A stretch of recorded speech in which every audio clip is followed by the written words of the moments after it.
On Halloween of 2020, this Brian and we went for a run. At the time, he was a cop, and so he was dealing with his job stressors and then adding all the chaos that COVID brought with the extra mandates and just plain simple rules. So we shared a lot of the same views and frustrations as far as COVID goes. So we'd go running at night. But on Halloween, I couldn't run. I was tired, I was fatigued, was out of breath, just knew that something wasn't right. So I did what every healthcare professional does and just tried to take care of it myself at home. But that failed. I was admitted into my ICU, the one that I'd worked in for 14 years, the first week of November. I was maxed out on oxygen, on and on rebreather, and then rapidly put on high flow oxygen and a BiPAP. For the first time, it hit me, and it was the first time I was scared because I'm laying in a room in a bed where I personally had taken care of and worked on and watched people die from COVID, knowing that it's likely that I was next.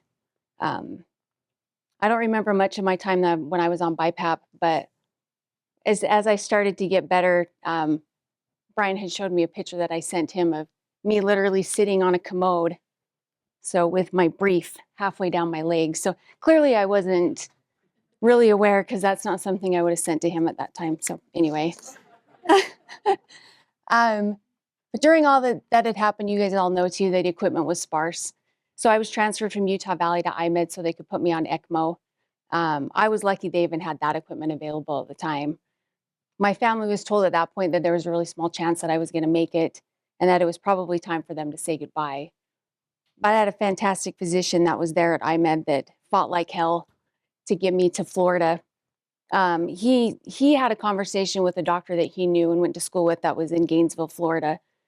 And at the time, transplants for COVID were experimental, so they weren't being approved. But somehow he worked his magic and got me on a flight, a life flight out to Florida. At that time, they had done the most transplants, and I was number 5 for COVID for my lungs. I know everyone on that healthcare team fought like hell to get me to where I was, and I'll be forever grateful for them. As soon as I got to Florida in December, they started weaning me off. I don't know what other picture I have. Oh, that was all ECMO. When I got to Florida in December, they were weaning me off sedation so I could become stronger and be able to handle the transplant. It was a mental and physical fight every day and every hour. When I woke up, I had no idea what was going on. I had a trach, I had a feeding tube, I had 4 chest tubes, I had drains, I had IVs coming out of everywhere. And it took a while for me to even understand what was going on. But when it kicked in, I couldn't believe that I was on the other side of my profession. But not only that, but the other side of the organ donation that I knew. At that time, I had lost about 40 pounds. I'd lost all my muscle mass. I probably weighed less than probably about 90 pounds at the time. I'd never felt so weak ever in my life. I couldn't sit or stand by myself. I couldn't brush my teeth by myself. But I had one nurse there that kind of lit a fire under my butt and got me going. There were so many times I wanted to give up and so many times I just wanted to throw in the towel and just not do anything. But he kind of gave me a little stern talk and got me going. And it just made me angry enough that I used all that anger as fuel. And I was the only person that they've ever had that was on a treadmill while on ECMO in Florida. On January 20th of 21, I got my lungs. They took me off oxygen and I never looked back. I was released from the hospital on February 19th.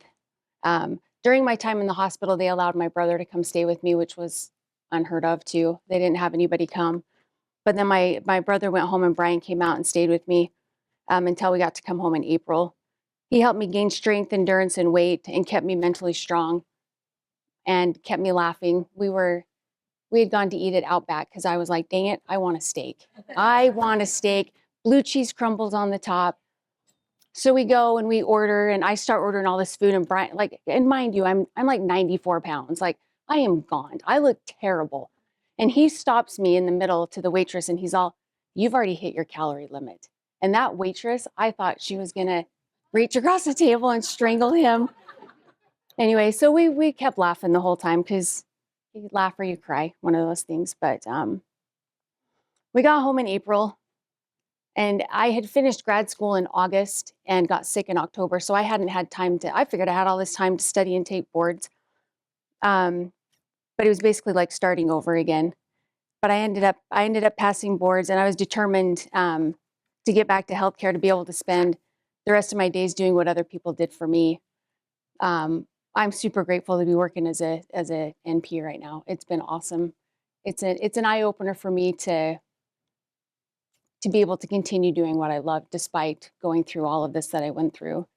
And I'm not perfect at times. I get super frustrated, but all my anger is directed at COVID. I always remember who I was and what I could do, and I see where I'm at now. And my trek to take me back to my new normal it's been hell, mentally and physically, and it's been hard for the people that are around me too.